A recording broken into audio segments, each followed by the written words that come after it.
அன்புள்ளம் கொண்ட மிதுன ராசி அன்பு சகோதர சகோதரன்களே, நான் உங்கள் அதர்வ வேதாச்சாரியார்.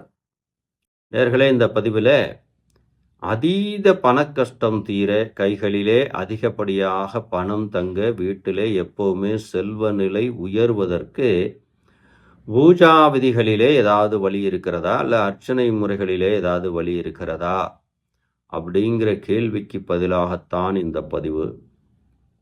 இது பழமையான ரிக்வேதத்திலிருந்து சூட்சும முறைகளாக தருகிறேன்.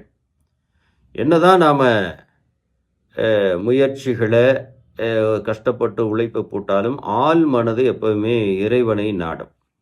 ஏதாவது ஒரு அதிர்ஷ்டம் நமக்கு வராதா அப்படின்னு மனசு தேடிண்டே இருக்கும்.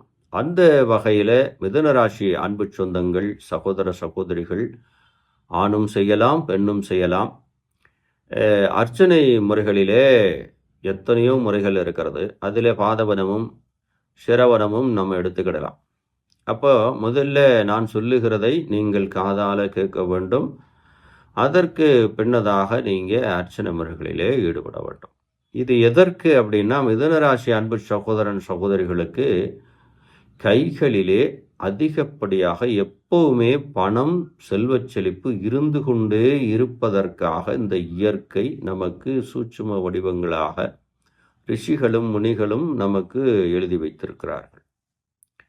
அப்போ அந்த வகையில் எப்பவுமே நீங்கள் மிதுனராசி அன்பு சொந்தங்கள் என்ன பண்ணணும், பொதுவாகவே நீங்கள் கடின உழைப்பாளிகள் தான், ஒரு நல்ல நிலையில் இருப்பீங்க, பட் ஜாலியாக விரும்பக்கூடிய நபர்கள் தான். பட் உங்களுடைய குணநலங்களை இன்னொரு பதிவில் பார்க்கலாம். இப்போ இந்த பதிவோட நோக்கம் என்ன, பணம் அதிகப்படியாக நம்ம வீடுகளிலே, நம் கைகளிலே தங்குவதற்கு, செல்வ நிலை உயர்வதற்காகத்தான் இந்த அர்ச்சனை முறை. ஏன்னா பதார்த்த முறைகளிலே எத்தனையோ நெய்வேத்திய முறைகள், பூஜா ஹோமாவதிகள் இருந்தாலுமே நார்மலாக எல்லாரும் செய்யக்கூடிய ஒரு சூட்சும முறை தான் இது. பொதுவாக இஷ்ட தெய்வம் எதுவாக இருக்கலாம், குலதெய்வம் எதுவாக இருக்கலாம். எந்த குலதெய்வம், எந்த இஷ்ட தெய்வம் வழிபடுவதற்கு முன்னதாக நாம் விநாயக பெருமானை வழிபாடு செய்ய வேண்டும். அதை முதல்ல மனசில் நிறுத்திக்கோங்க. எம்பெருமானை வழிபாடு செய்துவிட்டு உங்களுடைய குல தெய்வங்களையும் முன்னோர்களையும் நீங்கள் வழிபட வேணும். அதாவது மனதால் நினச்சிக்கிடணும். நினச்சிட்டு இந்த அர்ச்சனை முறையை நீங்கள் செய்யலாம். எப்பவுமே வெள்ளையும் ரோஸும் கலந்த பூ இருக்குது, அதற்கு பேர் முல்லைப்பூன்னு பேர். அது மல்லிகைப்பூ மாதிரியே இருக்கும். அது ஒரு விதமான ஒரு மைல்டான மனத்தை தரும். இது 2 பெண்கள் உருவம் கொண்ட மிதுன ராசிக்காரர்களுக்கு மட்டும்தான் இது சாத்தியம், மற்றவாளுக்கு இது சாத்தியம் இல்லை. அப்போ மிதுன ராசிக்காரா என்ன செய்யணும், நாம் எத்தனை தெய்வங்களை வழிபட்டாலும் மகாலட்சுமியை தான் பணத்துக்கு உண்டான தேவதையாக நான் நினைத்து நாம் இன்றளவும் பெருங்கொண்ட வழிபாடுகளை நாம் செய்கின்றோம்.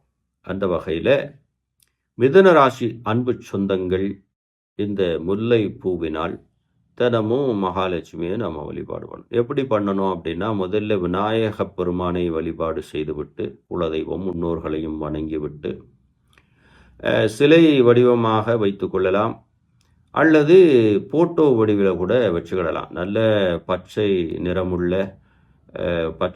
நிறமுள்ள ஆடை உடுத்திய அந்த திருவுருவமாக இருக்கணும் மகாலட்சுமியோட சிலை. அது மிதுன ராசிக்கு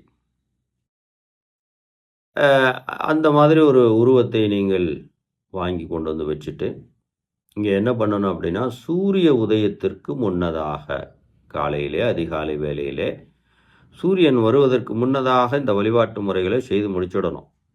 எந்த மந்திரமும் ஜபிக்க வேணாம்.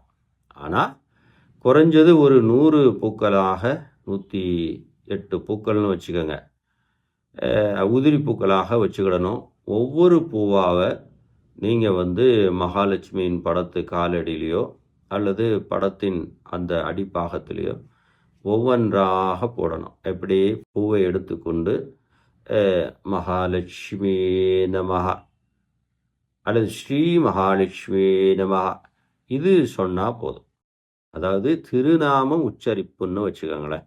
இந்த திருநாமத்தை அர்ச்சனை முறைகளிலே முல்லை பூவினால் ஒரு மிதுன ராசி பிறந்து மிதுன ராசியிலே பிறந்திருக்கக்கூடிய ஆணாக இருந்தாலும் பெண்ணாக இருந்தாலும் சிறு வயது உடைய மாணவ மாணவிகளாக இருந்தாலும் பெரியவர்களாக இருந்தாலும் செய்யலாம். இது போல குறைஞ்சது ஒரு 48 நாளைக்கு தொடர்ந்து அதிகாலை பொழுதிலே சூரிய உதயத்திற்கு முன்னதாக நீங்க வணங்கி வழிபட வேண்டும். அப்படி அர்ச்சனை செய்தால் உங்க கைகளிலே அதிகப்படியான பணம் தங்கும், தொழில் பெருகும், செல்வ நிலை வீட்டிலே உயர்ந்துவிடும். இதுக்கு எந்த விதமான கிரக தாக்கங்களோ பூர்வ புண்ணிய ஸ்தானங்களோ கர்ம வினைகளோ தேவையில்லை. மகாலட்சுமியின் வழிபாட்டுக்கென்று ஒரு சிறப்பு பலன் உண்டு. அந்த வகையில் இந்த மலர்களால் தான் நீங்கள் ஒவ்வொரு மலராக அந்த இடத்துல திருப்பாதங்களிலே நீங்கள் போடணும். அதே போல் உங்களுடைய வாயிலிருந்து வரக்கூடிய பல மந்திரங்கள், ஜெபிக்கக்கூடிய மந்திரங்கள் உண்டு. அந்த மந்திரங்கள் எல்லாம் உங்களுக்கு வேண்டாம். மகாலட்சுமியின் திருநாமமே மந்திரம். அப்போ ஸ்ரீ சேர்த்துக்கிடலாம், இல்லைன்னா வெறும் மகாலட்சுமியே நமகா அப்படின்னு சொன்னாலே போதும். இப்படி சொல்லிண்டு வர்றச்ச உங்களுக்கு குடும்பத்தில் செல்வ நிலை உயர்ந்துவிடும். எப்போவுமே உங்கள் கைகளிலே பணம் இருந்துட்டே இருக்கும். அடுத்தவன் பணமாவது உங்கள் கையில் இருந்துட்டு இருக்கும்.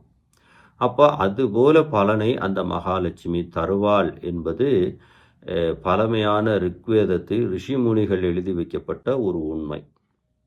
அதை உங்களோடு பகிர்ந்திருக்கிறேன்.